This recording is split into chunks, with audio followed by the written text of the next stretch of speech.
The guitar that we'll be using in our sound clip today is an old Ibanez EX370 FM guitar that I bought brand new in 1982. And I did a few modifications to it. I replaced the original Ibanez bridge pickup with a Seymour Duncan JB, and I added a sustainer system to it. That's what these two switches are here. This switch here is for bridge pickup coil taps, so I can have single coil or humbucker. In this position it's single coil, and of course I can have single coil on the bridge, single coil in the middle. So that's the guitar. Our test amp is going to be this so-called octal fatness that I built in 2004. It's a really nice sounding little circuit based on a 6SJ7 for the input and a 12AX7 inverter tube, and I have this set up with a single 6V6 power tube, and in this is all new old stock tubes. The 6SJ7 is an old RCA. I'm not sure what the 12AX7 is. I think it's a GE or something like that, and the power tube is an old GE 6V6 GT. So let's turn it on.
Okay, here's the setup we're going to use to look at the waveforms on the oscilloscope.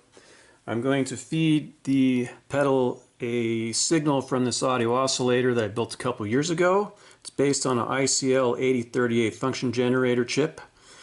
So we're going to have that go to this little junction here, and it's going to go into this pickup simulator box that I made a while back. It can simulate a single coil or a humbucker.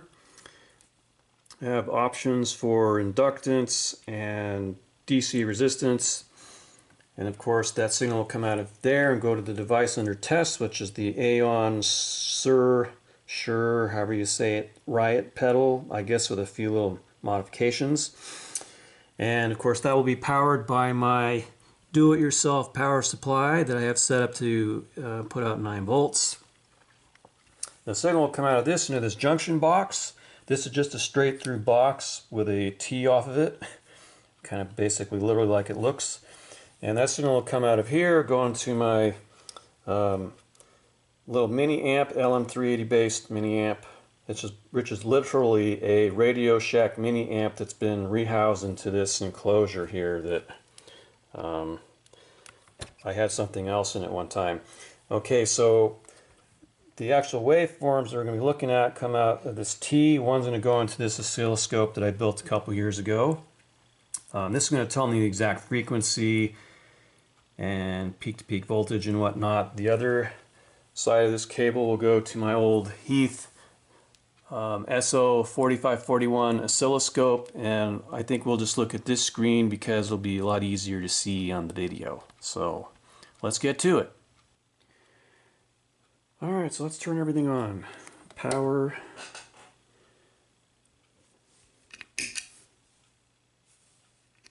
There we go, we got power. Turn this guy on. Turn on our mini oscilloscope. Mini amp. Power this guy. And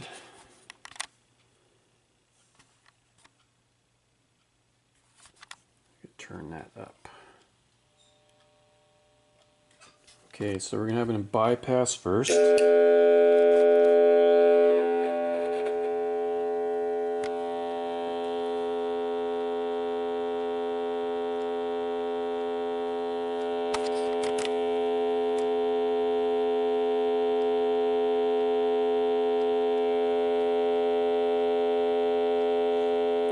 So that's our bypass signal. I'm going to switch the pedal on.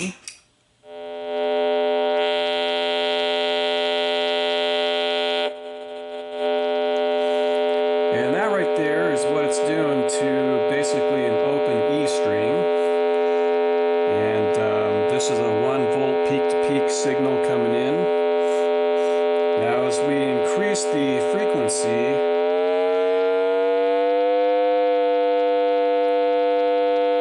to approximately an open A, it gets a little less severely clipped.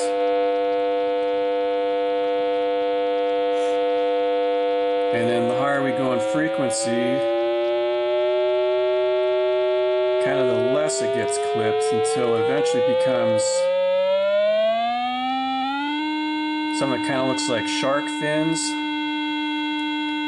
Now, here's how my controls are set right now. Basically, gain is about 3/4 of the way up, and tone is set to a less bright sound. Now, just a little note about the switch here. This switch, so when it's in the up position like this, this is the single LED. When it's in the middle, that is the germanium diodes, the 1N34s. And that there, when it's switched down farthest or closest to me, it's the 2 red LEDs. And so just to give an example,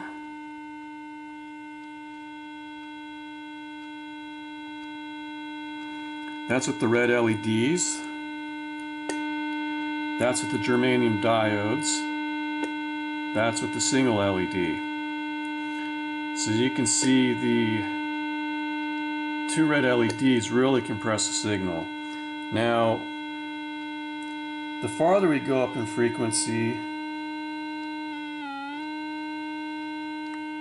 okay, so that's so basically that's like the high E string on 330 hertz. That's what it looks like. Now, as you increase the gain all the way up to maximum, you can see it gets progressively more and more clipped. So right now we're at about 147 hertz, and that's kind of your classic clip sine wave form right there. And then this is with the gain all the way up. Now the interesting thing is the tone control. As we make it more bright sounding, it doesn't affect this frequency too much, but as we go up in frequency, you can see it kind of turned into shark teeth, sort of. And to me it sounds a little harsh, but you know, to each his own. That's what the LEDs, the two red LEDs, this is germanium diodes, and that's the single LED. Now I'm turning the tone control to a less harsh setting, and we'll turn the drive down a little bit. So the drive at about a quarter of the way up looks like this. So it's not clipping the signal severely, and that gives you really a nice, you can be playing clean and kind of dig into the strings and it'll distort on you. You know, kind of like a nice breakup, as they say. And yeah, so overall I think the pedal's really cool. Now this will change a lot depending on how you set the presence control, which I added as an outboard pot here. AION has it as a pot on the PCB that you kind of, I guess, just once and don't mess with it, but I kind of like the idea of being able to tweak this a little bit if you want without having to take apart the pedal. And yeah, so overall I think it's a really cool pedal. It's got a nice high gain sound to it, and I'm happy I built it.